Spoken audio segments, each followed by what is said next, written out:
Welcome to another fantastic installment of chemistry. Right now we're looking at thermodynamics. That's fun to say. Thermodynamics. Sounds like we're doing something really important and really difficult, and most students do find it to be challenging. So this episode is all about Hess's law.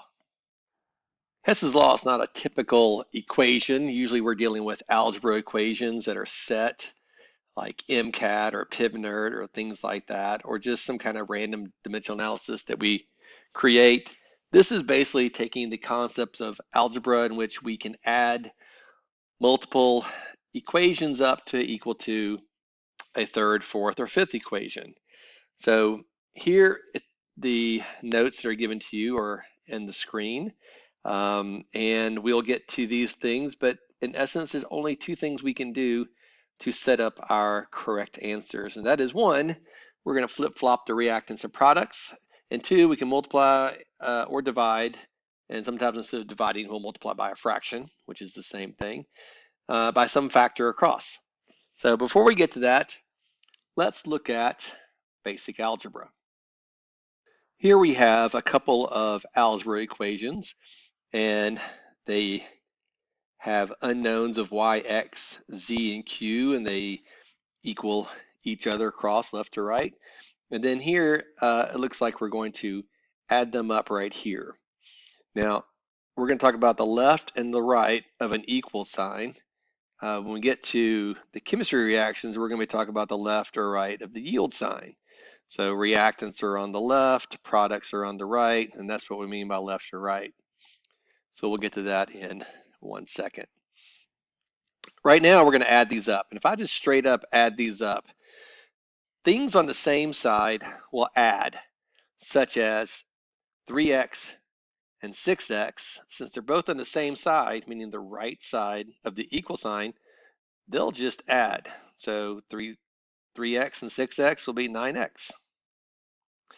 Those things on the opposite side, such as we have y here, they'll cancel out or subtract. I like thinking of canceling. People say subtracting. That's fine. So we have 4y on the left of the equal sign, 10y on the right of the equal sign. Essentially, we're going to subtract 4y from both sides. When we do that, this cancels out, and this will be reduced by 4. So we'll end up with 6y. And everything else just comes down. We got 20, no numbers on this side, so that's 20. We got 3q, oh, sorry, there's a 9 here, so that's going to be 29. And then we have 3q, so that's plus 3q. And then we have 3z, so that's plus 3z. And that's how you do some basic algebra. Now, we can do some things to manipulate this to get rid of one of the variables, or just mess with the equation if you want.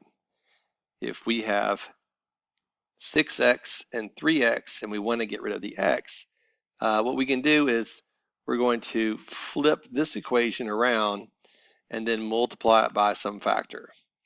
I know in math you might just multiply it by a negative number, same thing, but in chemistry with Hess's law, we're not going to multiply by a negative number, but we'll do a thing called flip-flop. So I'm going to rewrite the whole thing. I'm going to write down, but write it backwards. So everything on the right is on the left, and everything on the left is on the right.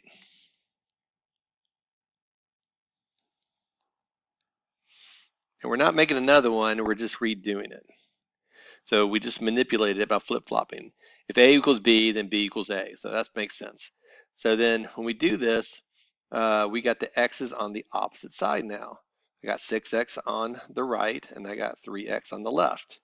Well, what I'm going to do is I'm going to multiply this bottom one by 2. If I multiply the bottom one by 2, everything changes by a factor of 2. So this will end up being 20. This will be 6. This will be 40, and this will be 6. And so after we multiply it, what happens is the 6x on the left cancels with the 6x on the right, and then everything else comes down. In this case, the y is on the same side, so we have 24y. I got the 9 over here, and I got the 40 over here. We'd subtract out 9 from each side. We get nothing on the left, and we end up with 31 on the right. We have the 3z over here, and the x is gone. So that is a way we can manipulate these things to eliminate some kind of variable. For us in chemistry, the x, y, z, and q's will be chemicals, and the numbers in front will be coefficients. The plus signs will be, I don't know, the plus signs, and the equals would be the yield sign. If we look at two real equations with N2O4 yields 2NO2, and then NO plus 1/2 oxygen molecule yields NO2. They have delta H's for each one. The first one is an endothermic one because, as you can see, it's a positive delta H, and the second one is an exothermic one because it's a negative delta H. If we want to just flat out add these up, well, you would have the N2O4 on the left. You would have the NO on the left. You would have a half oxygen on the left, and everything on the right stays on the right. However, you have NO2 and NO2, and there are two of them and one of them. Well, two of them and the understood one ends up being three of them, and we have NO2 times 3, or the coefficient 3. And these guys right over here would just add up. So our delta H would be the sum of the two, and therefore 2, a positive 2 kilojoules per balanced equation. And we can do that. And that is essentially Hess's law, is that you can add up equations.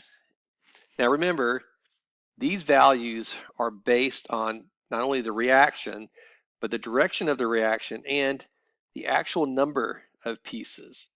So if one of them reacts to form two of them, this is the energy change. If we had two of them react to form four of them, well, that's twice as much, and therefore we would have twice as much of an energy change, or it would be 116 kilojoules positive as an endothermic reaction. That's great that you can do that, and that's great that you can add equations and get a sum total of the two to get a delta H for a third, or you could add 3 for a delta H of a fourth, but just randomly adding is not very useful. So what we can do is that we can manipulate the equations given with the known delta H's. So again, we have two equations given, and we know the delta H for each of these. And because we have a couple of things we can do, remember at the beginning, I said we can flip-flop, or we can multiply or divide, we can actually add up these two equations to equal to a third one in this case. Now, this won't add up right now. If you remember, I had 3 reactants and I had 1 product, and it was NO2 on the product side. So it doesn't add up to this equation in the box now, but I will manipulate it so that it does.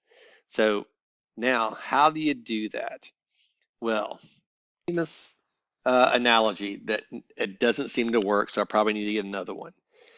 Here we have a nice soccer ball on a hill. If it's rolling down the hill, it will be an exothermic reaction. It will lose energy. Now, I know physics people will say it will change the potential to kinetic, but it will change the kinetic and get to the bottom of the hill and then stop. And so now it doesn't have the potential and doesn't have the kinetic, and therefore it lost energy.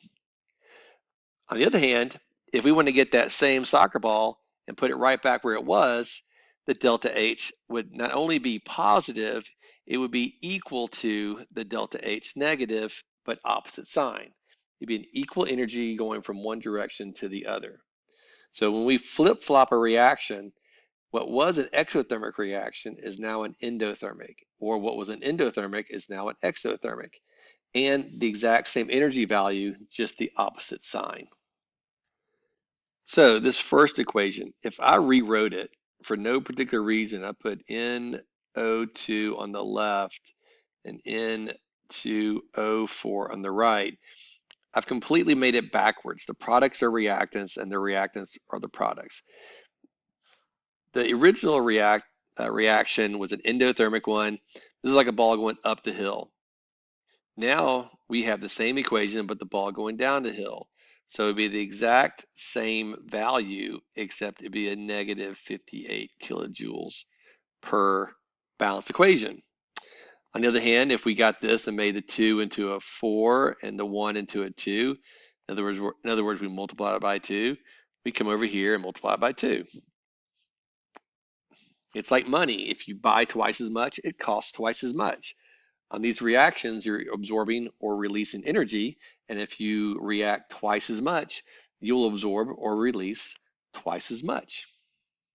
I'm finally getting to the goal of this. So when we add these up, they have to equal, and when these two equations right here add up to be this third one right down here, then the delta H's 1 and 2 will add up to be the delta H for the final equation. Now, how do we do that? Well, we can flip-flop. If we flip-flop it and rewrite it so the reactants are products and products are reactants, we change the sign for delta H. If we multiply it by 2, we multiply delta H by 2.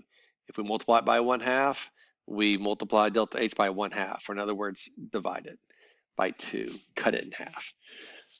Now, how do we know what to do? You can fumble through this. It's kind of like balancing equations. You can fumble through this, but there's definitely a better way to do this.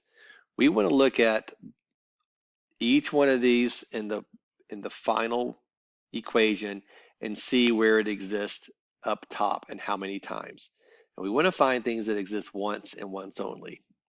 So if you look at NO, NO, it happens right here and right here only. So that's good. We can focus on that. O2 happens there and only happens there. We can focus on that. And N2O4 and N2O4 happens once and only once. Now, I mean once, I don't mean the coefficient's a 1. I mean it just occurs in a single place. It doesn't occur in the other equation. So this one, I mean, they say you got to crawl before you walk. This one is super easy. So we can focus on any of the reactants or products in the final equation. So I'm going to start with this one because it's the first one. I need it on the left. And look, it's right here. It's on the left. Now, to be picky, if the phases were different, this would be different. So if the phases were solid and gas or liquid and gas, in algebra, this would be like X and Y. And certainly NO2 and NO are not the same thing. So you gotta be really careful when you read these not to mess these up. So, sorry, back to where I was. NO on the left, NO on the left. That's the thumbs up. 2 of them, 1 of them. Well, how do you make 1 into 2? We're going to multiply it by 2. And what I mean by 2, I mean the whole thing. So we're going to put parentheses around here and multiply the whole thing by 2. So when we do, we're going to have 2 here. This will go away. So 2 times 1/2 is 1. And this is a 2. And over here, I'm going to multiply this by 2. You can go ahead and do the math if you want. Sometimes I just want to like set it up. But by the way, this is how you'll get partial credit. This area over here is going to be a mess, so I won't be able to see exactly what you did. But over here, I'll know exactly what you did. So please manipulate the delta H's on the right side. Now, the good part is, this is where I get back to if it happens once. This is the only place that NO happens. And I have it so that when I add these up, I get 2 NO on the left to match 2 NO in the left. Then there's nothing else I can do to this particular equation. And if I did, I would screw up what I just did. So if I ever come back to this equation and manipulate it again, I will be wrong, absolutely. So I can lock this one in place. By locking it in place, I mean I won't be dealing with it. It takes away one of the variables. I'm happy about that. So let's go to O2. Well, guess what? O2 is right here. We need 1 on the left, and we have 1 on the left. That has to match because it's in the same equation. And then finally, we have N2O4. N2O4 is on the right, and here it is on the left. So what I'm going to do is I'm going to flip-flop this. I'm going to rewrite it. So I'm going to have 2NO2 yields N2O4. and this, and then I need one of them, right? So I understood one, and I do have one of them over here. So this equation goes away. I'm not making a new equation, I'm manipulating the existing one. I flip-flopped it, so I come over here, and this will be a negative value over here. It was endothermic. Now it's the exact same amount, but it's flipped, so it's exothermic. And now it adds up. So guess what? The 2NO2 and the 2NO2 are going to cancel. I have one, oops, I have one N2O4 on the right. I have one N2O4 on the right. I have one oxygen on the left, one on the left. Two NO to the left, two NO to the left. Whew, that's a lot. Now all I have to do is add these two up. Two up, the negative 56 is doubled, so you get negative 112, and then I add that to a positive 58, and I get a negative 54 kilojoules, and that is my answer right there. That is the whole goal of doing Hess's law.